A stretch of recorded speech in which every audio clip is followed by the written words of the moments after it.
திரு சேகர் பாபு அவர்கள்கிட்ட வந்து அறநிலையத்துறை கொடுக்கப்பட்டிருந்துச்சு. ஓகே. அப்ப அது ஒரு மாதிரி வந்து ஒரு ஓகே ஒரு கடவுள் நிலை அடைஞ்சவர் ஒருவரும் வந்துட்டு அந்த கடவுள் நிலை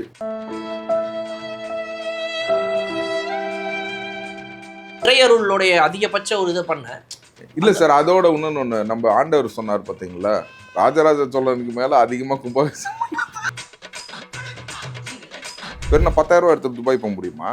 கையிருப்பு 10,000 ரூபாய் வச்சிருக்காரு சார், அதை எடுத்து துபாய் போக முடியுமா? முடியாது. கை செலவுக்கு கொஞ்சம் எடுத்துருப்பாங்க, துபாய்க்கு எடுத்துருப்பாங்க. அது நம்ம பிடிஆர் சொன்னதை வச்சுக்கலாம். ஏன்னா அதுக்கு மேல நம்ம ஒன்றும் பேச வேணாம். 30,000 கோடினாரு அவரு. புரிஞ்சு அவர் சொன்னதுதான் சார், நான் சொல்லல சார், அவர் தானே சொன்னாரு. அவர் சொன்னதாக ஒரு ஆடியோ வந்துச்சு, அவர் அதாண்டு யாருக்கும் தெரியாது. சரிங்களா, அவர் சொன்னதாக ஒரு ஆடியோ வந்துச்சு, அதனால தான் இப்ப அரசியல் விட்டே போயிட்டேன்ட்டாரு. இல்ல ஷார்ட் கமர்ஷியல் பிரேக் தான். எனக்கு ஒரு வீடு இருக்கு சார் துபாயில, அந்த வீட்டுல நான் தங்கி இருந்து கொஞ்சம் ரிலாக்ஸா இந்த டென்ஷன் இல்லாம ஊர்ல இருந்து ஒதுக்குப்புறமா போய் ஈசிஆர்ல கெஸ்ட் ஹவுஸ் தங்குறது இல்லையா, அந்த மாதிரி நாட்டுல இருந்து ஒதுக்குப்புறமா போய் துபாயில ஒரு வீட்டுல 2 நாள் தங்கிட்டு அதுல உங்களுக்கு என்ன சார் பிரச்சனை இருக்கு? அது அஃபிடவிட்ல இல்லையே சார், அது அஃபிடவிட்ல இல்லையே. என் வீடு கிடையாதுங்க சார். இளைஞர் மாநாடு மாதிரி இளைஞர் கூட்டம் நடந்துச்சு ஒண்ணு, இளைஞருடைய நடந்துச்சு. ஸ்டாலின் அவர்கள்லாம் வந்து பேசினாரே, அதுதான் இளைஞர் கூட்டம்.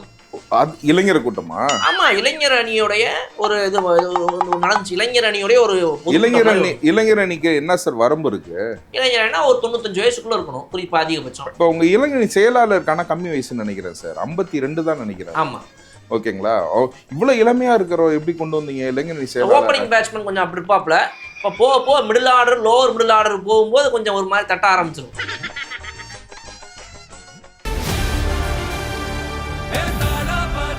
மக்களுக்கு நல்லது பண்றதுக்கு அரசியலுக்கு வாங்கடா, கொள்ளை அடிக்கிறது கொலை பண்றதுக்கு அரசியலுக்கு. இப்போ துறை ரீதியாக பார்த்தீங்க அப்படின்னா நீங்கள் சொல்கிற மாதிரி நிறைய செய்திகள்லாம் வருது. முக்கியமாக பார்த்தீங்க அப்படின்னா மின்சாரத்துறையை எடுத்துப்போம். மின்சாரத்துறையை பொறுத்த வரைக்கும் நிறைய மின்வெட்டு இந்த மாதிரிலாம் நடக்குது. அதுக்கு கேட்டால் வந்து அவர் என்ன சொல்கிறாரா, இந்த மாதிரி இதான் 10 காரணங்கள், இந்த 10 காரணங்கள்னால தான் வந்து மின்தடை நடந்துட்டு இருக்குது. ஒரு பக்கம் வந்துட்டு இந்த ஜம்பர் கட் ஆகிடுது, இன்னொரு பக்கம் லைன் கட்டு, மழை பெய்யுது, அப்புறம் வந்து பார்த்திங்கன்னா சில இடங்களில் வந்துட்டு 99% நல்ல எம்ப்ளாயீஸ் இருந்தாலுமே கூட இந்த மின்துறையிலையுமே கூட நீங்கள் மக்கள் சொல்வது போல் இந்த 1% யாரோ எங்கேயோ வந்து இந்த கருப்பாடுகள் இருக்கிறாங்க, பழைய அரசுக்காக வேலை பார்த்து அந்த ஏரியாவில் கட் பண்ணுறதெல்லாம் பண்ணுறாங்க. இது வந்து அவதூறு தானே, இது பொய் தானே இது சார். இதை நீங்கள் வந்து பார்த்தீங்கன்னா நீங்கள் டான்ஜெட்கோன்ற ஒரு டிபார்ட்மெண்ட் இருக்குது, போர்டுன்னு ஒரு டிபார்ட்மெண்ட் இருக்குது. இப்போ வந்து பார்த்தீங்கன்னா இப்போ ப்ரைவேட் பிளேயர்ஸ் தான் வந்து பார்த்தீங்கன்னா நிறைய விதத்தில் வந்து நமக்கு வந்து மின்சாரத்தை கொடுக்குறாங்க. Generating through the solar, generating through the wind force and all this things. இவங்களுக்கே வந்து பார்த்தீங்கன்னா சரியாக பேமெண்ட் கொடுக்காம இந்த மாதிரிலாம் நிறைய பிரச்சனை இருக்கிறனால அதுக்கு ஒரு போர்டுன்னு ஒன்று கான்ஸ்டியூட் பண்ணியிருக்காங்க. புரிஞ்சுங்களா? அப்போ அந்த போர்டு ஒரு ஆர்டர் போட்டால் அதுக்கு மேலே தான் ஹைகோர்ட்டுக்கே வருவாங்க. இதுதான் வந்து சின்ன ஒரு பிரின்சிபல். இப்போ அந்த ப்ரைவேட் பிளேயர்ஸ்ட்டுனா வந்து பார்த்தீங்கன்னா இவங்கெல்லாம் எவ்வளோக்கு வாங்கிட்டு இருந்திருக்காங்க அப்படின்னா, இவங்க இப்போ ஒரு கான்ட்ராக்ட் ஒன்று கேன்சல் பண்ணியிருக்காரு, 2000 crores கான்ட்ராக்டை கேன்சல் பண்ணியிருக்காரு. ஒரு விஷயத்தில் பார்த்தீங்கன்னா இந்த டிரான்ஸ்ஃபார்மருமே வந்து ஊழல் அப்படின்னு சொல்லிட்டு அதை இடி வந்து விசாரிக்குது. ஓகேங்க, இதெல்லாம் நீங்கள் மின்சாரத்துறைன்னு கேட்டதுனால சொல்கிறேன். இது எல்லாமே இப்போ தான் ஸ்டார்ட் ஆயிருக்கு. புரிஞ்சுங்களா? It has to be investigate. நான் அஸ் அ லாயராக வந்து பார்த்தீங்கன்னா நான் தொட்டும் தொடாத மாதிரி பேசக்கூடாது. புரிஞ்சுக்கலாம். இன்றைக்கி நமக்கு செய்தியாக வந்ததுலேருந்து என்னென்னு கேட்டிங்கன்னா டிரான்ஸ்ஃபார்மர் ஊழல் இருக்குது, இந்த மாதிரி போர்டில் வந்து இவங்களுக்கு பேமெண்ட் கொடுக்காத பிரச்சனைகள் இருக்குது. இப்போ கஜானா காலின்னு சொல்லிட்டு நம்ம வெள்ளை அறிக்கை கொடுத்ததுக்கப்புறம் தான் நம்ம எதாக இருந்தாலும் செய்ய முடியும். வெள்ளை அறிக்கைன்றது என்னன்னு கேட்டிங்கன்னா வச்சிருக்க டெத்ஸ் மட்டும் வந்து நம்ம வெள்ளை அறிக்கை கிடையாது. 10,72,000 crores டெத்ஸ் இருக்கிறதுக்கு மட்டும் நம்ம வெள்ளை அறிக்கை கிடையாது. நமக்கு இன்ஃப்ளோ எப்படி வருது, நம்ம எக்ஸ்பெண்டிச்சர் எவ்வளோ வருது, அதையும் நம்ம பார்க்கணும். இப்போ நம்ம ஆஃபீஸ் வந்து பார்த்தீங்கன்னா மே மாதம் கோர்ட் லீவு, ஓகேங்களா, இருந்தாலும் வந்து I have my own expenditure. அந்த எக்ஸ்பெண்டிச்சர் போயிட்டே தான் இருக்கும். பட் இன்கம் வந்து பார்த்தீங்கன்னா இட்ஸ் வேரியபிள் இன்கம். ஏன்னா மாதம் வந்து கோர்ட்டில் ஒன்று சம்பளம் போடல. புரிஞ்சுங்களா? ஒரு மாதம் சம்பாதிப்போம், ஒரு மாதம் சம்பாதிக்க. அதே மாதிரி தான் ஒரு கவர்மெண்ட் இது எல்லாத்தையும் டிசைன் பண்ணி ஒரு வெள்ளரிக்கை கொடுக்கறது கூட டைம் கொடுக்காம இவ்வளோ அழுத்தம் பண்ணுறாங்க அப்படின்னா இதுதான் இந்த ஃப்ளாப் அரசு, FLOP. புரிஞ்சுங்களா? இந்த ஃபெயிலியர் லீடர் ஆஃப் அப்போசிஷன் பண்ணுற வேலை என்னன்னா 6 months நாங்கள் எதுவும் கேட்க மாட்டோம்னு சொல்லிட்டு இந்த ப்ரெஷர் எல்லாத்தையும் போட்டு இதுக்கு முன்னாடி கொடுத்த கான்ட்ராக்டர்ஸ்னால் யார்? So they will be favourable to the DMK. முன்னாடி எப்படி கான்ட்ராக்டர் கொடுத்துட்டு இருந்தாங்கன்னா இப்போ ஒரு யூனிட் 11 ரூபாய்க்கு யார் கொடுக்குறீங்களோ கொடுங்க அப்படிம்பாங்க. இப்போ அப்படி கிடையாது. ஹூ இஸ் த லோவஸ்ட்னு கொடுங்க அப்படின்னு சொல்லி கேட்குறாங்க. கான்ட்ராக்டரோட விதத்தை மாற்றுறாங்க. That's what I am hearing. இது எனக்கு ஃப்ராங்காக வந்து எனக்கு ஒன்றும் ஒயிட்டாக தெரியாது, ஃபேராக தெரியாது, ஹியர்ஸேவாக தான் நானும் சொல்கிறேன். ஸோ அப்படிங்கும் போது இப்போ ஒருத்தர் வந்து அதில் 4 ரூபாய் இவங்க கமிஷன் வைக்கிறாங்க. இப்போ பில்டர்ஸ் இதில் வந்து மொத்தமாக கமிஷன் வேணான்னு சொல்லி மொத்தமாக போட்டாங்கல்ல, அந்த மாதிரி வந்து பார்த்தீங்கன்னா எலக்ட்ரிசிட்டிலேருந்து 4 ரூபாய் ஒரு யூனிட்டுக்கு கமிஷன் எடுக்கிறாங்க. அதாவது பழைய அரசு எடுத்துட்டு இருந்துச்சு. இப்போ அதெல்லாம் வேணாம் அப்படிங்கும் போது இந்த ஹோல் கான்ட்ராக்ட்டுமே ரிவைவ் பண்ணுறாங்க. இந்த ஹோல் கான்ட்ராக்ட்டுமே ரிவைவ் பண்ணுறதுனால வந்து பார்த்தீங்கன்னா ஸோ சிஸ்டத்தை மாற்றணும் sir. It is full of garbage. சரி, இது மொத்தமா இவங்க எல்லாத்தையும் சொல்ற மாதிரி கார்பேஜ் குப்பைன்னு வச்சுப்போமே. இவ்வளவு பணத்தை கொள்ளையடிச்சு இவ்வளவு பண்ணது நீங்க சொல்ற அந்த அரசுனாலேயே கஜானால வந்து பணத்தை நிரப்பி வைக்க முடியல. அப்படிப்பட்ட அரசே மக்களுடைய பணத்தை இன்னும் சுரண்டி எக்ஸ்ட்ராவா வந்துட்டு பார்ட்டி ஃபண்டுன்னு வாங்கி இதெல்லாம் பண்ண கட்சியாலேயே ஆட்சி நடத்தும் போது இங்க பாத்தீங்க அப்படின்னா வந்து 10 லட்சம் கோடி கடனில் நிப்பாட்டிருக்கு. இப்போ இதெல்லாம் வேண்டாம், நீ டாஸ்மாக்ல ஒரு 717 கடையை மூடு, அப்புறம் வந்து பார்ட்டி ஃபண்டுன்னு ஒன்று கட்சி நிதினே ஒன்று இருக்கக்கூடாது, ஆளுங்கட்சிக்கு என்னத்துக்கு நிதி அப்படின்னு அந்த நிதியை கட் பண்றதாக சொல்றீங்க. அப்புறம் இப்படி இந்த மாதிரி அந்த மாதிரி சொல்லிட்டு இந்த டெண்டர்லாம் வந்துட்டு நியாயமா டெண்டர் நடத்தணும், டெண்டரை வந்து ஆளுங்கட்சிக்காரங்க அவங்களுக்கு தேவையானவங்களை விட்டு டெண்டர் எடுக்கிறது, இதெல்லாம் கட் பண்றேன்றீங்களே. அப்ப இது மூலமா உங்களுக்கு இன்னும் லாஸ் ஆச்சுன்னா நீங்க எப்படி அப்போ 10 லட்சம் கோடி கடனை எங்க போய் நிறுத்துவீங்க நாளைக்கு நீங்க? சார் இதுதான் சார், இவங்க பார்ட்டி ஃபண்டுங்கிறது கவர்மெண்ட்டுக்கு வரதில்ல சார், அது கட்சி அறிவாலயத்துக்கு போயிடும். புரியுதுங்களா உங்களுக்கு? ஸோ இவங்க கமிஷன் கட்சி நிதி எங்க போவோம்? செக்ரட்டரியேட்டுக்கு வரும், கட்சி ஆபீஸ்க்கு தான் வரும். கட்சி ஆபீஸ் போயிருதுங்களா? ஆபீஸ்க்கும் போகாது. எம்எல்ஏவும் அந்த மினிஸ்டரும் லோக்கல் அடிச்சு முடிச்சு பாக்கி தான் ஆபீஸ்க்கு போகும். இல்ல ஆபீஸ்க்கு போக வேண்டியது தனி, இது அது கம்பல்சரி, அதெல்லாம் ரூல்ஸ் போட்டு வச்சிருக்காங்க. அதெல்லாம் அது இல்லாம பாத்தீங்கன்னா எம்எல்ஏ அமைச்சர் இமைச்சர் எல்லாம் சுரண்டி திங்கிறது தான் இது இருந்துச்சு. பிளஸ் என்னன்னு கேட்டீங்கன்னா இந்த கான்ட்ராக்ட்னா வந்து என்னன்னு கேட்டீங்கன்னா இப்போ துபாய் போறாங்களே, துபாய்க்கு என்ன வெறும் 10,000 ரூபா எடுத்துட்டு துபாய் போக முடியுமா? கையிருப்பு 10,000 ரூபா வச்சிருக்காரு சார், அதை எடுத்துட்டு துபாய் போக முடியுமா? முடியாது. புரிஞ்சுங்களா? அதுக்கு ஏதோ கையில கொஞ்சம் எடுத்துட்டு போவாங்க, கை செலவுக்கு கொஞ்சம் எடுத்துட்டு போவாங்க, துபாய்க்கு எடுத்துட்டு போவாங்க. அது நம்ம பிடிஆர் சொன்னதை வச்சுக்கலாம், ஏன்னா அதுக்கு மேல நம்ம ஒன்றும் பேச வேணாம். 30,000 கோடினாரு அவரு. புரிஞ்சு அவர் சொன்னது தான் சார், நான் சொல்லல சார், அவர் தானே சொன்னாரு. அவர் சொன்னதாக ஒரு ஆடியோ வந்துச்சு, அவர் அதாண்டு யாருக்கும் தெரியாது. சரிங்களா, அவர் சொன்னதாக ஒரு ஆடியோ வந்துச்சு, அதனால தான் இப்போ அரசியல் விட்டே போயிட்டேன்ட்டாரு. இல்ல ஷார்ட் கமர்ஷியல் பிரேக் தான், திரும்ப வரேன்னு சொல்லியிருக்காரு. ஆடு ஓடிக்கிட்டு இருக்குது, விளம்பரம் ஓடிக்கிட்டு இருக்கு, டீ சாப்பிட்டு வந்து பார்த்தோம்னா திரும்ப வந்துருவாரு, படம் ஆரம்பிச்சிடும் திரும்ப. Okay super. ஸோ அவர் சொன்னது கணக்குப்படியே வச்சிங்கன்னா ஒரு வருஷத்துல இவங்க அடிச்சது ஃபர்ஸ்ட் 30,000 60,000 கோடினாரு. அதாவது என்னன்னு சொன்னார், சன் அண்ட் லான்னு சொன்னார். 30,000 60,000 கோடினார். அப்படிங்கும் போது அதை நீங்க 5 வருஷத்துக்கு நீங்க கனெக்ட் பண்ணி பார்த்தீங்கன்னா இனிஷியலா வந்தோடனே இவ்வளோ அடிச்சிருக்காங்கன்னா கடைசியில போகும்போது எவ்வளோ அடிச்சிருப்பாங்கன்னு யோசிச்சு பாருங்க. இதெல்லாம் ஆவரேஜாக நீங்கள் கனெக்ட் பண்ணி பார்த்தீங்கன்னா, ஏன்னா இம்ப்ரூவ்மெண்ட்டில் தானே இருப்பாங்க. ஃபஸ்ட் இயரே வந்து 60,000னா இம்ப்ரூவ்மெண்ட்டில் தான் இருப்பாங்க. புரிஞ்சுங்களா? அந்த 60,000 அப்படியே நீங்கள் இம்ப்ரூவ்மெண்ட் பண்ணி பார்த்தீங்கன்னா ஒரு 5 லட்சம் கோடி அடிச்சிருப்பாங்க. சும்மா என்னங்க அவ்வளோ பணத்தை அடிச்சு ஒருத்தங்க என்னங்க பண்ண முடியும் அவ்வளோ வச்சுக்கிட்டீங்க? சும்மா யோசிங்களேன், 1 கோடி அப்படின்னு சொன்னாலே 1 கோடியான்னு இருக்கு. நீங்க வந்து 1 கோடியிலேருந்து போய் 10 கோடி 100 கோடி 1000 கோடி அப்புறம் பார்த்தீங்கன்னா இப்போ என்ன சொல்றீங்க 5 லட்சம் கோடி. இந்த 5 லட்சம் கோடிங்கிறத வச்சுக்கிட்டு கிட்டத்தட்ட ஒரு நாட்டே விலைக்கு வாங்கிடலாம் போல இருக்கு. அந்த மாதிரி நீங்க சொல்றீங்க. அப்படிதான் சார் அவங்க போய் வாங்கினாங்க. ஓகே, ஆண்டவனுக்கே பொறுக்காம அங்க குண்டையும் போட்டு விட்டான். இப்ப பாருங்க, துபாய் சைடு துபாய்னு போனாங்க. புரிஞ்சுங்களா? துபாய்லாம் இப்ப கூட துபாய் போயிட்டு வந்தாங்க தெரியுங்களா? எதுக்கு துபாய் போறாங்க? அடிக்கிற வெயிலுக்கு துபாயில போய் உட்காருவீங்களாங்க, ரிலாக்ஸ் பண்ணிட்டு பூர்ஜ் கலிஃபால தங்கிட்டு ரிலாக்ஸ் பண்ணிட்டு. அதுதான் சார், அடிக்கிற வெயிலுக்கு துபாய் போவீங்களான்னு கேக்குறேன். நம்ம ஊர் வெயிலே தாங்கல, துபாயில போய் உங்களுக்கு அப்படி குளுன்னு இருக்குதுன்னா எதனால குளுன்னு இருக்கு சொல்லுங்க? ஏசி ரூமா இருக்கு. அதுதான் சார், அது மெட்ராஸ்ல ஏசி ரூம்ல இருந்திருக்கலாமே. ஒரு கோடை விடுமுறை எலெக்ஷனுக்காக உழைச்ச கட்சி. நான் தான் சொல்றேன் சார், கோடை விடுமுறைங்கிறீங்க. துபாயில் எனக்கு தெரிஞ்சு to be very very frank, நானும் போயிட்டு வரேன் ஆஃப் பண்ணேன், எல்லாத்தையும் ஷட் டவுன் பண்ணிட்டானா வார் நடக்கிறதுனால. Ferrari world shut down, water splash shut down, Burj Khalifa கூட ஷட் டவுனு. அங்கே அந்த துபாய் மால் உள்ளுக்குள்ள அக்வேரியம் மட்டும் ஒர்க்கிங்காக இருக்கான். மற்றபடி எல்லாருமே ஷட் டவுன்னு சொல்கிறாங்க. சீரியஸாக தான் சொல்கிறேன். ஏன்னா இப்போ இந்த சைடு எனக்கு ஒரு வீடு இருக்குது சார் துபாயில், அந்த வீட்டில் நான் தங்கி இருந்து கொஞ்சம் ரிலாக்ஸாக இந்த டென்ஷன் இல்லாமல் ஊர்லேருந்து ஒதுக்குப்புறமா போய் ஈசிஆரில் கெஸ்ட் ஹவுஸை தங்குறது இல்லையா, அந்த மாதிரி நாட்டிலேருந்து ஒதுக்குப்புறமா போய் துபாயில் ஒரு வீட்டில் 2 நாள் தங்கிட்டு. அதில் உங்களுக்கு என்ன சார் பிரச்சனை இருக்குது? அது அஃபிடவிட்ல இல்லையே சார், அது அஃபிடவிட்ல இல்லையே. என் வீடு கிடையாதுங்க சார், நண்பருடைய வீடுங்க சார். ஓகே உங்களது எது சார் இருக்குது? உங்கள்கிட்ட தான் எதுவுமே இல்லைங்கிறீங்களே. ஓகேங்களா? துபாய் போறது காசு இருந்துச்சுங்களா? 10,000 ரூபாய் 10,000 இதுல போயிட்டு வந்தோங்க. ஓகே அதுதான், நான் அதுக்கு மேல என்னத்த சொல்ற முடியும்? ஓகேங்களா? அப்புறம் பிச்சை எடுத்து நீங்க ஊர் சுத்திட்டு இருக்கேங்கிறீங்க. சரி, இப்போ நான் கேட்குறேன், இப்போ அதிமுகவை பொறுத்த வரைக்கும் வந்துட்டு அவங்க கூட திமுக ஒரு பேச்சுவார்த்தை நடத்தியதாக ஒரு வதந்தி வெளியே வந்துச்சு, ரைட்டுங்களா? ஒரு வதந்தி வெளியே வந்துச்சு. அந்த வதந்தி இல்லைங்கிற மாதிரி டோட்டலாக இப்போ க்ளோஸ் பண்ணியாச்சு. அதை பற்றி இப்போ யாரும் எனக்கு தெரிஞ்சு பேசுறது கிடையாது. ஆமாம், யாருமே பேசுறது இல்லை சார், யாருமே பேசுறது இல்லை. ஏன்னா பாபு அவர் என்ன பேபி பேசுனதை வந்து அது வந்து மறுப்பு தெரிவிட்டார். அப்புறம் சண்முகம் பேசுனதை வந்து அவர் மறுப்பு தெரிவிச்சிட்டாரு. அவங்கன்னா யாருமே பேசல. அண்ணன் திருமாவளவன் அவர்கள் கூட வந்து பேசினாரு, புரிஞ்சுங்களா? இப்போ வன்னியரசு கூட பேசியிருக்காரு, புரிஞ்சுங்களா? இல்லை இல்லை இல்லை சார், அதாவது ஒரு கொஸ்டினுக்கு ஒரு ஆன்சர் இருக்கலாம் சார்.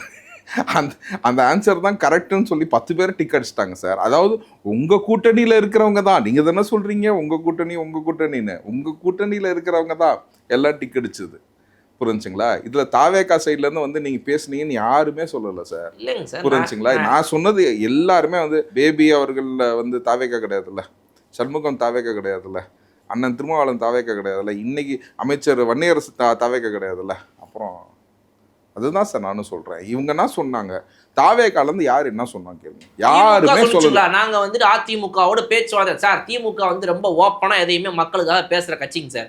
திமுக வந்து ஒரு பின்னாடி ஒரு பேச்சுவார்த்தை நடத்தி அதை வந்து முன்னாடி மக்களுக்கு சொல்லாம இருக்கிற அளவுக்கு ஒன்றும் ஒரு மோசமான கட்சி கிடையாது. தைரியமா ஓப்பனா ஆமாம் நாங்கள் வந்து தாய் கழகத்தில் வந்து இணையறதுக்காக பழைய கட்சியை உள்ள கூப்பிட்டோம், இது இங்கேருந்து பிரிஞ்சு போன கட்சி தான் வர சொல்லி கேட்டோம். ஆமான்னு ஒத்துக்க போகுது சார். இதுல ஒத்துக்கிறது என்ன சார் இருக்க போகுது? சரிங்க சார், ஒத்துக்கிட்டீங்களா? இப்ப இல்ல, அப்படி நடந்தாதானே ஒத்துக்க முடியும், நடக்கவே இல்லைங்களே அப்படி. ஓகே ஓகே, வேற யார் தான் உங்களுக்கு சொல்லணும்? அது ஸ்டாலின் அவர்களே அவர் வாயால சொன்னா சரி சரி, அவர் ரெஸ்ட் எடுத்துட்டு இருக்காரு சார் வீட்டில். ஒரு 5 இயர்ஸ் கழிச்சு வந்து கேளுங்க, அப்புறம் சொல்லுவார். 5 இயர்ஸ் கழிச்சு என்ன பண்ணிட்டு இருப்பாரு? 5 இயர்ஸ் கழிச்சு கேளுங்க சார், நெக்ஸ்ட் அட்டெம்ப்ட்டுக்கு வருவார் சார். அவருக்கு அட்டெம்ப்ட் வந்து பார்த்தீங்கன்னா 5 இயர்ஸ் ஒன்ஸ் தானே, இது என்ன செமஸ்டரா 6 மாசத்துக்கு ஒரு வாட்டி வரதுக்கு? பட் ஆனால் அடிக்கடி வந்துட்டு இருக்கோம், ஆல்ரெடி வாரத்துக்கு 1 முறை 2 முறை ஆல்ரெடி இப்போ உங்களுடைய ஃபோன்லாம் வருது இல்லையா? இல்லை, அது கூட இளைஞர் சார் அட்டெம்ப்ட் சார், மக்கள்கிட்ட வந்து அட்டெம்ப்ட் எடுக்கணும் சார். இதுனா செமஸ்டர் எக்ஸாமா? அவர் தான் மொத்தமாக ஃபெயில் ஆயிட்டாரு. சரி, ஆனால் அதுக்கு முன்னாடி வாரம் ஸ்லிப் டெஸ்ட், மாசம் மந்த்லி டெஸ்ட்ன்றதும் எழுதிக்கிட்டு தான் இருக்கும். பார்த்தீங்களா? இளைஞர் மாநாடு மாதிரி இளைஞர் கூட்டம் நடந்துச்சு ஒன்று, இளைஞருடைய சார் இப்போ நடந்துச்சு. ஸ்டாலின் அவர்கள்லாம் வந்து பேசினாரே, அதுதான் இளைஞர் கூட்டம்.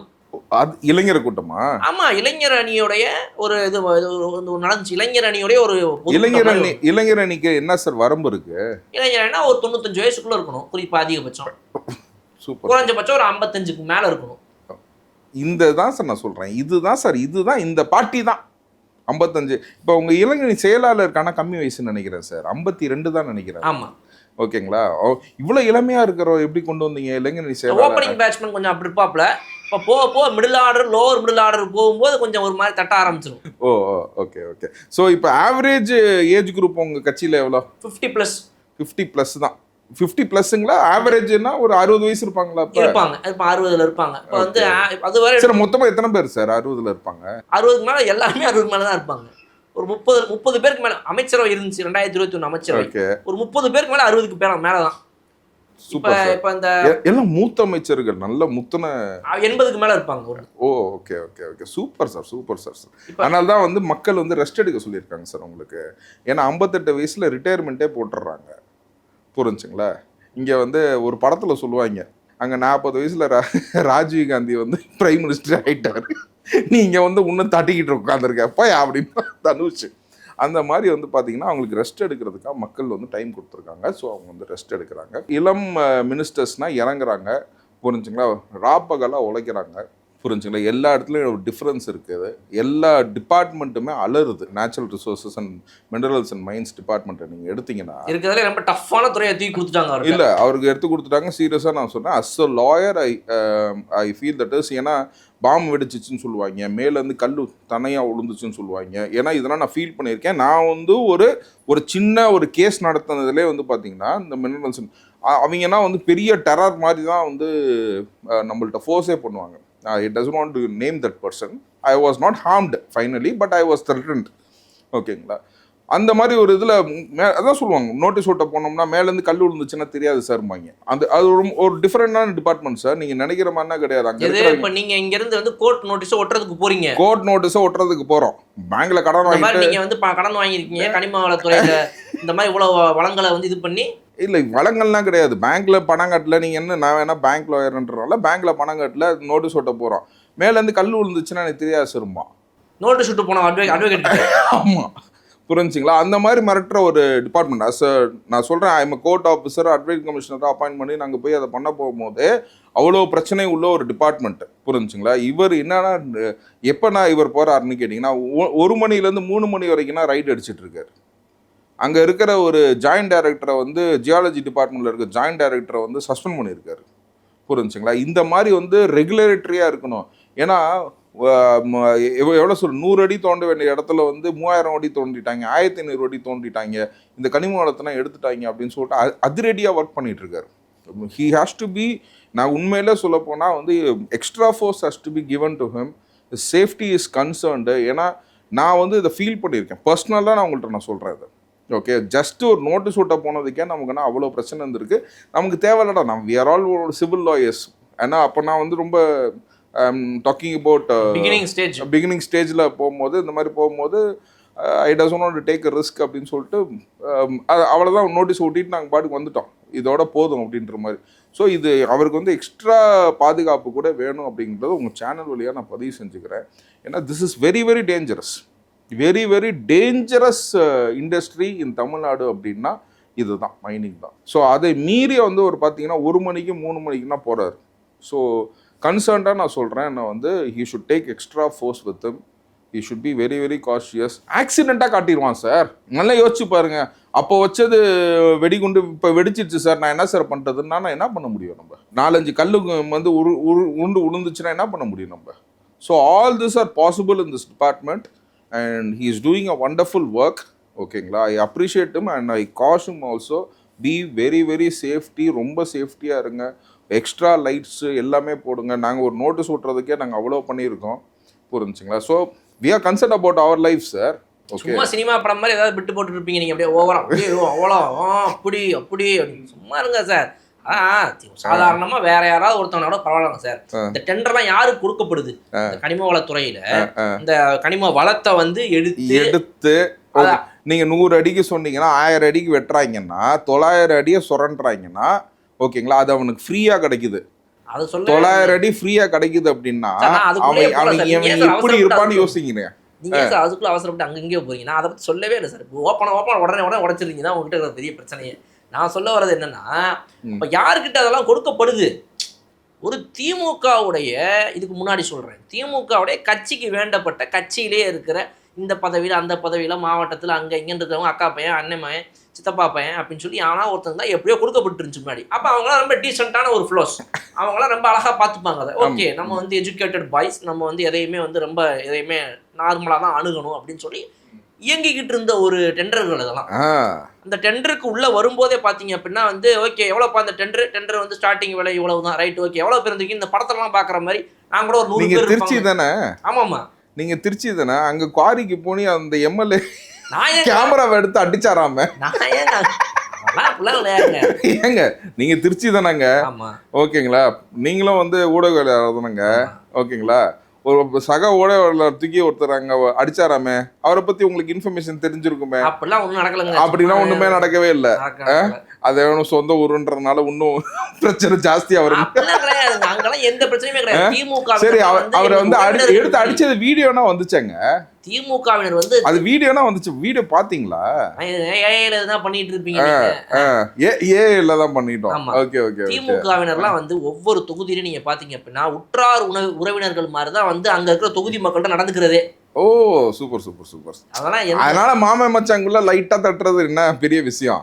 அதனால லைட்டா தட்டி விட்டுருவீங்க. டீசெண்டா டெண்டர் போயிட்டு இருந்துச்சு. டெண்டருக்கு வர்றதுக்கு முன்னாடியே பாத்தீங்க அப்படின்னா வந்துட்டு ப்ரீ ரிக்விசிட்ஸ் அப்படின்னு ஒரு லிஸ்ட் போடுவாங்க. இதெல்லாம் இதுக்கு முன்னாடி இதுல நீ இதெல்லாம் வந்துட்டு சரி பண்ணிட்ட அப்படின்னா நீ வந்து டெண்டர் வந்து உட்காரலாம்ப்பா.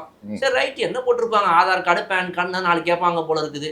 பேங்க் பேலன்ஸ் ஒரு 2 கோடி 1 கோடி இருக்குங்க போல. சரி பண்ணிக்கலாம் அப்படின்ட்டு போய் பார்த்தா அந்த லிஸ்ட்ல பாத்தீங்க அப்படின்னா வந்து உன்னுடைய பெயர் கூவில் ஆரம்பிச்சு எண்ணில் முடிய வேண்டும். கூவில் ஆரம்பிச்சு இன்னில் முடிய வேண்டுமா? சரி, ஓகே. அப்புறம் நெக்ஸ்ட் உன் அப்பாவின் பெயர் கூவில் ஆரம்பிச்சு ராவில் முடியதாக இருக்க வேண்டும் அப்படின்னு இவங்க போடுற இந்த கண்டிஷன்ஸ் பாத்தீங்க அப்படின்னா அதுல அப்படியே ஒவ்வொருத்தரும் அங்க இருக்கிற 100 பேர்ல ஃபில்டர் ஆயிட்டே வரும் இந்த படத்துல வர மாதிரி காணாம கடைசியா பத்தி ஒருத்தன் தான் இருப்பான் நீ ஒருத்தன் தான்ப்பா இதுக்கு செட் ஆகுற அப்படின்னு. சோ இதுக்கு முன்னாடியே நாங்க யார வேணும்னு முடிவு பண்றோமோ அவர் பேரு, அவர் அப்பா பேரு, அவர் சொந்த வீடு நம்பரு, அவருடைய கார் நம்பர், போன் நம்பர்லாம் போட்டு இதெல்லாம் உனக்கு இருந்துச்சுன்னா நீ வரலாம்ப்பான்னு போட்டுருவோம். Super super. எங்களுக்கு யார் தேவையோ அவர் வந்துருவாரு.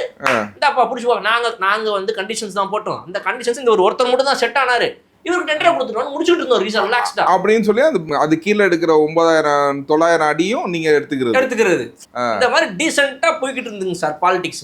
இப்ப இந்த டிவிக்கே உள்ள வந்ததுனாலங்க சார் தேவையில்லாம ஒரே பிரச்சனைங்க சார். இந்த டெண்டரை வந்து பாத்தீங்க அப்படின்னா வந்து 2,000 கோடி ரூபாய் சார். இப்ப அனலைஸ் பண்ற வரைக்கும் இப்ப கவர்மெண்ட் ஃபார்ம் ஆகி என்ன 20 நாள் கூட 10ஆம் தேதி நீங்க வச்சீங்கன்னா 15 நாள் ஆயிருக்குங்களா? 3000 குவாரியில ரிப்போர்ட் கேட்டிருக்காங்க. ஓகேங்களா? 3000 குவாரிட்ட ரிப்போர்ட் கேட்டிருக்காங்க 15 நாள்ல. புரிஞ்சுங்களா? அந்த ரிப்போர்ட் எப்போ கொடுக்கணும்னு சொல்லியிருக்காங்கன்னா within a weeks time report வரணும்னு இருக்காங்க. ஒரு வாரத்துக்குள்ள எப்படி கொடுக்க முடியும்? நீங்க வீடியோ கேமரா ஃபுட்டேஜ் ரிப்போர்ட்டு எல்லாமே எவ்வளோ ஜியாலஜி டிபார்ட்மெண்ட்டு ஒரு டிபார்ட்மெண்ட்டும் போய் இன்ஸ்பெக்ட் பண்ணி தானே நீங்கள் பண்ணுறீங்க. ஸோ ஜியாலஜி டிபார்ட்மெண்ட் வந்து எவ்வளோ ஆழம் இருக்குது, லேண்ட் சர்ஃபேஸ் எவ்வளோ, ஓகேங்களா? அதுலேருந்து எவ்வளோ சி லெவல் தான் லேண்ட் சர்ஃபேஸ்னு சொல்லுவோம். ஓகேங்களா? 0 டிகிரி சி லெவல் தான் லேண்ட் சர்ஃபேஸ். அதில் கீழே வந்து எவ்வளோ போயிருக்கு அப்படின்ற ரிப்போர்ட்டை கொடுக்கணும். அதுக்கான ஃபுட்டேஜையும் கொடுக்கணும்னு இருக்காங்க. கேமரா எடுத்து நீங்கள் கொடுக்கணும்னு சொல்லியிருக்காங்க. ஒரு 3000 குவாரிக்கு சொல்லியிருக்காங்க. ஒன்றுமே பிரச்சனை கிடையாது சார். நீங்கள் மேலே உட்காந்து பேசிகிட்டு இருப்பீங்க, சிஎம் சார் என்னென்னமோ சொல்லிட்டு இருப்பீங்க. நாங்கள் உங்களை கண்டுக்கவே மாட்டோம், நாங்கள் ரிலாக்ஸ்டாக போவோம். கீழே வந்து அதிகாரிகள் இருப்பாங்க, என்ன சார் விடுங்க சார் பார்த்து பண்ணிக்கலாங்க சார் அப்படின்னு ஒரு கை அப்படி கொடுத்து அப்படி ஒன்று இப்படி பண்ணி முடிச்சோம்னா முடிஞ்சு போச்சு, அவ்வளோதான். நீங்கள் சொல்கிறத நடந்துரும்னு நினச்சிட்டு இருக்கிறீங்களா? அதிகாரிகள் எல்லாமே வந்து இன்னுமே பழைய ஆட்சிக்கு அந்த கட்சிக்காகவும் அந்த ஒரு இதுக்காகவும் தான் ஒர்க் பண்ணிக்கிட்டு இருக்காங்க. கரெக்டு தான். இப்படியாச்சும் மனசு தேர்த்திக்கோங்க. அதாவது கூட்டணி கட்சினா போயிருச்சுன்னீங்க, இப்ப அதிகாரிங்கன்னா எங்க அதிகாரிங்கன்னு சொல்லுங்க. நாளைக்கு எல்லாத்தையும் உங்களது தான் சொல்லுங்க. அரசாங்க பில்டிங் இல்ல இப்ப நீங்க அரசு வந்த உடனே இப்ப ரோடுனா போட்டீங்களா, இதெல்லாம் எங்க ரோடுங்க அப்படின்னு சொல்லுங்க. நெக்ஸ்ட் புரிஞ்சுங்களா? அதிகாரிங்க உங்க, அதாவது கூட்டணி கட்சியே உங்க கட்சின்ட்டீங்க. புரிஞ்சுங்களா? நெக்ஸ்ட் அதிகாரிங்களும் உங்க அதிகாரிங்கன்ட்டீங்க. இப்போ ரோடு மண்ணு செங்கல்லாம் நீங்க போட்டிருக்கீங்க, அது பேர்ந்துக்கிட்டு வருது இல்லைன்னு சொல்லல. ஓகேங்களா? அதெல்லாம் அள்ளி கொண்டு போய் உங்க வீட்லயே வச்சுக்கோங்களேன் பேசாம. உங்களுதுன்னு சொல்றீங்களாங்க. இல்ல அந்த மனப்பான்மை உங்களுக்கு எப்ப சார் வந்துச்சு? தமிழ்நாடு எங்களுது, இந்த மக்கள் இந்த சொந்தம் மந்தம் எல்லாமே நம்மளுடையது, அந்த பேச்சு சார் அந்த மாதிரி சார். ஓகே. இப்போ அப்படி பார்த்து நான் என்ன கேட்குறேன் சார், நான் ஒன்று சொல்கிறேன் சார். ஓகேங்களா? நீங்கள் வந்து மனநல பாதிக்கப்பட்டிருக்கீங்க. இப்போ நீங்கள் வந்து எது சொன்னாலும் நான் உங்களை வந்து தப்பாக சொல்ல மாட்டேன். நான் உங்களை வந்து நானே வந்து ஃப்ளாப் சொன்னதே என்ன தப்பாக நினைக்கிற அளவுக்கு நீங்கள் என்னை தப்பாக ஃபீல் பண்ண வச்சிட்டீங்கன்னா பார்த்துக்கோங்க. ஏன்னா நீங்க புலம்புற புலம்பல் இருக்குது சார், அது என் காதுல ஒலிக்கிற அளவுக்கு ஆயிடுச்சு. கேக்குது. நானே பாவம் பார்க்க ஆரம்பிச்சிட்டேன் பாருங்க. இங்கதான் நான் வரேன். இப்ப இதே மாதிரிதான் அறநிலைத்துறை அப்படிங்கும் போது திரு ரமேஷ் அவர்கள்கிட்ட கொடுக்குறாங்க. நம்ம இதுக்கு முன்னாடி ரமேஷ் அவர்களை நானே இன்டர்வியூ எடுத்திருக்கேன். ரமேஷ் அவர்கள் என்ன ஏது யாருன்னா யாருக்கும் தெரியாதுங்க. இன்னைக்கு அறநிலைத்துறையை கொடுக்குறாங்கும் போது ஸ்ரீரங்கம் தொகுதியில் அவர் நிறுத்துறாருங்கும் போது இவர் இன்னார் தான் அப்படிங்கிற மாதிரி ஒரு பிராண்டு குத்தப்பட்டு, இதனால் இன்றைக்கி வந்து அவருக்கு இதை கொடுத்துருக்கிறது ரொம்ப சரியா? இதற்கு முன்னாடி வந்து அறநிலைத்துறை அப்படிங்கிறது வந்து ரொம்ப ஒரு டீசெண்டான பாலிடிக்ஸ் பண்ணக்கூடிய, அரசியலை வந்து ரொம்ப ஒரு நேர்த்தியாக, அரசியல்னால் இப்படித்தான்ப்பா ரொம்ப டீசெண்டாக இருக்கணும்னு நினைக்கக்கூடிய திரு சேகர் பாபு அவர்கள்கிட்ட வந்து அறநிலைத்துறை கொடுக்கப்பட்டிருந்துச்சு. ஓகே. அப்போ அது ஒரு மாதிரி வந்து ஒரு கடவுள் நிலை அடைஞ்சவர் ஒருவரும் வந்துட்டு அந்த கடவுள் நிலை அடைஞ்சவர் இல்லை, இறையருளுடைய அதிகபட்ச ஒரு இதை பண்ண இல்லை சார். அதோட இன்னொன்று நம்ம ஆண்டவர் சொன்னார் பார்த்தீங்களா, ராஜராஜ சோழனுக்கு மேலே அதிகமாக கும்பாபிஷேகம் பண்ணது நம்ம அமைச்சர் சேகர் பாபு. ஆமா, கண்டிப்பாக அந்த அளவுக்கு ஒரு நல்ல மனம் படைத்த ஒருவர் வந்து அறநிலையத்துறையை பார்த்துக்கும் போது ரொம்ப காசுக்கு மேல கூவுறடா கொய்யா அப்படின்ற மாதிரி ஒரு மீம்ஸ் ஒன்று போட்டாங்க எனக்கு. ஓகே. அதனால வந்து ரொம்ப அருமையா இருந்துச்சுங்க, ரொம்ப அற்புதமா நடத்திட்டு இருந்தார். இன்னைக்கு திரு ரமேஷ் அவர்கள் ஒரு குற்ற பின்னணி கிடையாது, அவர் மேல எந்த ஒரு இதுவுமே கிடையாது, எதுவுமே இல்லாத ஒரு டீசெண்டான ஃபெலோன்னு சொல்லி அவரை ஒன்று நீங்கள் இறக்குறீங்க சேகர் பாபு அவர்களுக்கு ஈக்குவலாக நினைச்சு. அப்போ அது என்ன மனப்பான்மை? அது எதுக்கு பிராமண சமூக சேர்ந்தவராக இருக்கக்கூடிய ஒருத்தரை ஏன் இப்படி சேர்க்குறீங்கன்ற ஒரு கேள்வி எழுது. அதுக்கு வந்து இல்லை, இது வந்து சமூக நீதி ஆட்சியில் இந்த மாதிரி விஷயங்களை அப்படி தான் பார்த்து கொடுக்குறாங்கன்னு அவரும் சொல்கிறாரு. இதை பற்றி உங்களுடைய கருத்து என்ன? இல்லை, அதுக்கு தான் நீங்கள் என்ன சொன்ன போனால், இப்போ சிறுபான்மையர் இது வந்து பார்த்தீங்கன்னா ஐயுஎம்எல்க்கு இன்னைக்கு கொடுத்தது வந்து பார்த்தீங்கன்னா அவங்களுக்காக அது போராடிட்டு இருக்கவங்க, அதனால் அது சிறுபான்மையர்கிட்டே கொடுத்தா ரொம்ப நல்லதாக இருக்கும்னு நான் சொன்னேன். அதே மாதிரி வந்து பார்த்தீங்கன்னா நம்ம even though we call VCK is a secular party, ஓகேங்களா, அங்கே வந்து அவங்க ரொம்ப போராடினது வந்து பார்த்திங்கன்னா சோஷியல் ஜஸ்டிஸ்க்காக மட்டும்தான். அதனால் சமூக நீதித்துறை வந்து அவங்கள்ட்ட கொடுத்தது இன்றைக்கி வந்து ரொம்ப ஏற்புடையதாக தான் நம்ம பார்க்குறோம். சேம் இஷ்யூ வந்து பார்த்திங்கன்னா இன்றைக்கி தாவேகா வந்து it is a secular party. அப்புறம் செக்குலர் பார்ட்டியில் வந்து பார்த்திங்கன்னா முதலமைச்சர் இது, HRNC அமைச்சர் இது, புரிஞ்சுங்களா. ஸோ கனிம வளத்துறை அமைச்சர் இவருன்றதுக்கு பார்க்கறதுக்கான பாகுபாடே கிடையாது. Anybody who can handle that portfolio can handle that portfolio. இங்கே சமைக்க தெரியணும் அப்படின்னா அதுக்காக சமயக்காரனாக இருக்கணும்னு அவசியம் கிடையாது. ஃபார் யுவர் இன்ஃபர்மேஷன், புரிஞ்சுங்களா. நெக்ஸ்ட் இங்கே ஆவின் நாளைக்கு பார்க்குறாங்க அப்படின்னா பால் கறக்க தெரியணும்னு தெரியல, புரிஞ்சுங்களா. ஒரு யாதவாக இருந்தால் தான் நீங்கள் வந்து ஆவினை பார்க்க முடியும்னு கேட்டிங்கன்னா எவ்வளோ முட்டாள்தனமாக இருக்குது. ஸோ அப்படிங்கும் போது வந்து பார்த்திங்கன்னா அந்த மாதிரி விஷயம்னா இல்லாமல் who has ability in what அப்படின்ற போது வந்து நம்ம நினைக்கிறது வேறு சார். நான் அமைச்சரவை உத்தேச பட்டியல்னு ஒன்று போட்டாங்கல்ல, அப்போ நான் வந்து என்ன நினச்சேன், டாக்டர் மரியா வில்சன் தான் வந்து ஹையர் எஜுகேஷன் கொடுப்பாங்க அப்படின்றத நான் யோசித்தேன். ஏன்னா அவர் ஒரு கல்வி நிறுவனத்துக்கு. ஆனால் அதையும் மேலே வந்து பார்த்தீங்கன்னா நம்ம அதை யோசிக்காமல் ஒரு விஷயம் இருக்கிறோம். Yes done is doctorate in finance, புரிஞ்சுங்களா. He has an absolute. நம்ம அவர் தொழிலை அவரை எப்படி பார்க்குறோம், கல்வி நிறுவனத்தோட ஓனராக பார்க்குறோம். பட் ஆனால் அவருக்கு இருக்க ஒரு டேலண்ட் இருக்குது பாருங்கள். இப்போ பன்முகத்தன்மை, இப்போ வந்து நம்ம நிறைய விஷயத்தை கற்றுக்குவோம் சார். இப்போ நான் வந்து பார்த்தீங்கன்னா ஒரு வக்கீலாக நான் வந்து ஃபார் மை லிவிங் அண்ட் ஏர்னிங்க்கு வந்து ஐ பீன் அ அட்வொகேட், ஓகேங்களா. நான் அதே மாதிரி சோஷியல் இன்ஃபர்மேஷன்ஸை வந்து நம்ம சோஷியல் டிரான்ஸ்ஃபார்மராக இருக்குன்றதுக்காக வி கிவ் த இன்டர்வியூஸ், புரிஞ்சுங்களா.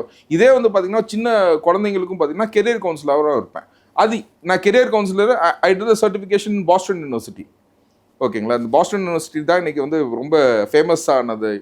எதில் தெரியுங்களா, காக்ரோச் ஜனதா பார்ட்டி, ஓகேங்களா. நான் அந்த யூனிவர்சிட்டி அலுமினின்ற போது இப்போ எனக்கு பெருமையாக இருக்குது. ஸோ நம்ம நிறைய கேரக்டர்ஸ் இருக்குது நம்மக்கிட்ட. ஒரு பர்சன்ட்ட வந்து நிறைய கேரக்டர்ஸ் இருக்குது, நிறைய குவாலிஃபிகேஷன் இருக்குது. But what will fit him அப்படின்றத டிசைட் பண்ணுறாங்க பாருங்கள். ஸோ அங்கேருந்து இப்போ அந்த விஷயத்துக்கு அவருக்கு மினிஸ்டர் ஆஃப் ஃபினான்ஸ் கொடுத்துருக்காங்க. ஸோ ஒருத்தருக்கும் ஒரு கேலிபர் இருக்குது. அந்த கேலிபரை தான் அவங்க யூஸ் பண்ணுறாங்க இல்லையா. It is only a knowledge, it is not in any other side அப்படின்றத நான் சொல்கிறேன். இப்போ ஆதவ அர்ஜுனாக்கு ஸ்போர்ட்ஸ் கொடுத்துருக்காங்க, அவருக்கு ஸ்போர்ட்ஸ் கொடுத்துருக்காங்க, ஸ்போர்ட்ஸையும் சேர்த்து தான் கொடுத்துருக்காங்க, அது ஸ்போர்ட்ஸ் மட்டும் கொடுக்கல, புரிஞ்சுங்களா. இப்போ உங்கள் அமைச்சருக்கு வந்து ஸ்போர்ட்ஸ் மட்டும் அவனா விளையாட்டு பிள்ளையர், ஓகேங்களா, ப்ளே பாய்.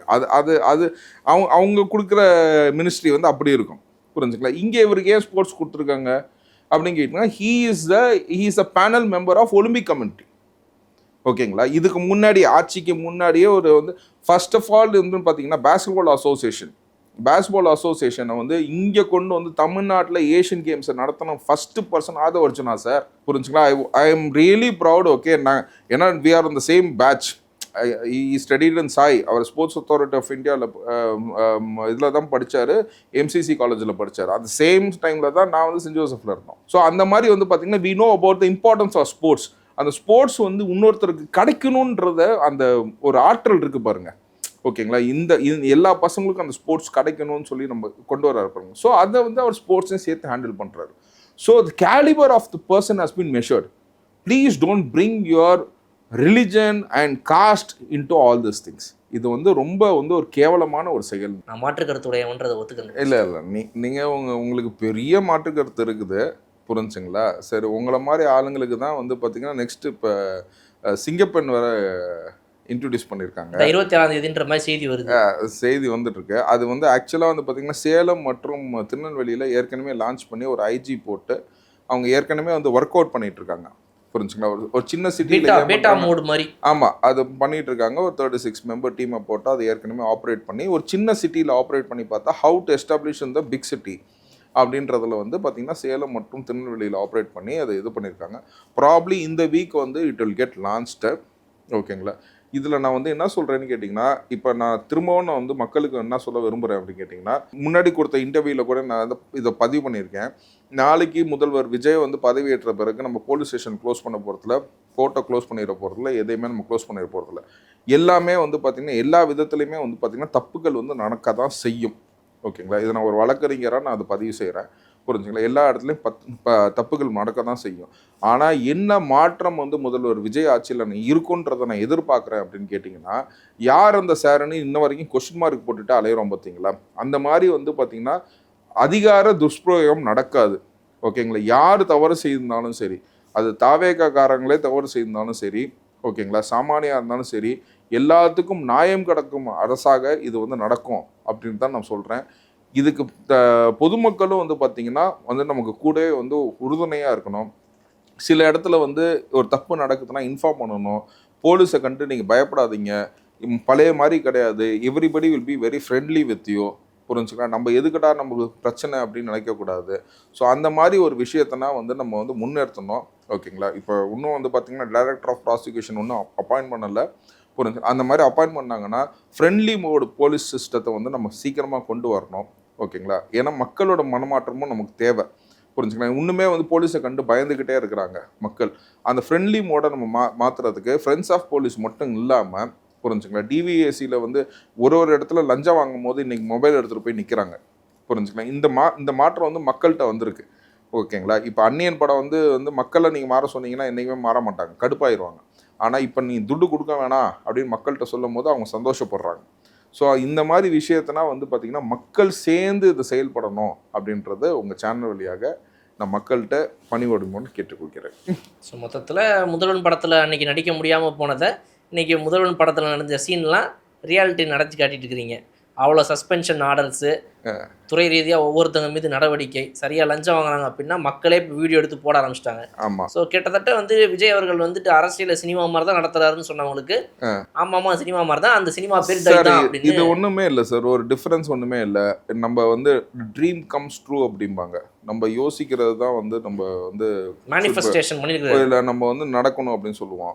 இது உங்களுக்கும் அந்த ட்ரீம் வந்திருக்கு, எனக்கும் அந்த ட்ரீம் இருக்குது. முதல்வன் படத்தில் மட்டும் இல்லை. புரிஞ்சுங்களா? Today our dreams are coming true அப்படிங்கும் போது வந்து பார்த்தீங்கன்னா, if you don't dream you cannot achieve your heights. இது சொன்னது வந்து யார் சொன்னார் தெரியுங்களா? கனவு காணுங்கள் அப்துல் கலாம் அவர்கள் சொன்னார். இது நல்ல ஒரு வலிமைப்படுத்துவோம். இன்றைக்கி யாருமே வந்து பார்த்திங்கன்னா இங்கே படிச்சுட்டு உடனே நான் வந்து யூஎஸ் போடணும், யூகே போகணும்னு நினைக்கிறவன் வந்து இன்றைக்கி சட்டசபை எப்படி நடக்குதுன்னு சொல்லி பார்த்துட்ருக்கான், இன்றைக்கி பாலிடிக்ஸ் எப்படி நடக்குதுன்னு சொல்லி பார்த்துட்ருக்கான். இது நம்ம பிரெயின் ட்ரெயினை குறைக்கும். அதாவது நம்ம மூளை வந்து நம்ம நாட்டை விட்டு போச்சுன்னா இதுதான் பிரெயின் ட்ரெயின்னு சொல்லுவோம். புரிஞ்சுங்களா? அதை பிரெயின் ட்ரெயினை குறைச்சி இங்கே வந்து நம்ம நிறைய வளமாக்குறதுக்காக நம்ம இன்னுமே நம்ம கண்ட்ரியில் இல்லாதே கிடையாதுங்க. ஹியூமன் ரிசோர்ஸஸ் இருக்குது, ஆல் நேச்சுரல் ரிசோர்ஸஸ் நம்மள்ட்ட இருக்குது, ப்ளஸ் பிரெயின் ரிசோர்ஸஸ் இருக்குது. We are intellectual in learning lot of things. புரிஞ்சுங்களா? Indians are the highest wanted people in the entire world. புரிஞ்சுங்களா? அதில் வந்து தமிழர்கள் வந்து அந்த காலத்திலேயே வந்து நம்ம வந்து சோழரை வந்து எங்கெங்கேயோ வந்து பறந்து இது பண்ணியிருக்காங்க. அந்த மாதிரி இருக்க மூளைகள் வந்து இங்கே உட்காந்து வேலை செய்கிறதுக்கு ஆரம்பமாக புலையார் சொல்லி போட்டது வந்து சி ஜோசப் விஜய் அவர்கள். இன்றைய மக்கள் வந்து இன்னைக்கு நான் பாலிடிக்ஸை பார்க்குறேன், I want to go for it அப்படின்னு சொல்கிறோம் பார்த்தீங்களா? அந்த விஷயந்தான் வந்து பார்த்தீங்கன்னா ஹி ஹஸ் டன் இட். ஓகேங்களா? ஸோ அதுக்காகவே நம்ம ஒரு அப்ரிசியேஷன் கொடுக்கணும். He is stopping the brain train from Tamil Nadu. நல்லா பேசியிருக்கோம் நிறைய விஷயங்கள். மீண்டும் இன்னொரு முறை சந்திப்போம். தேங்க்யூ.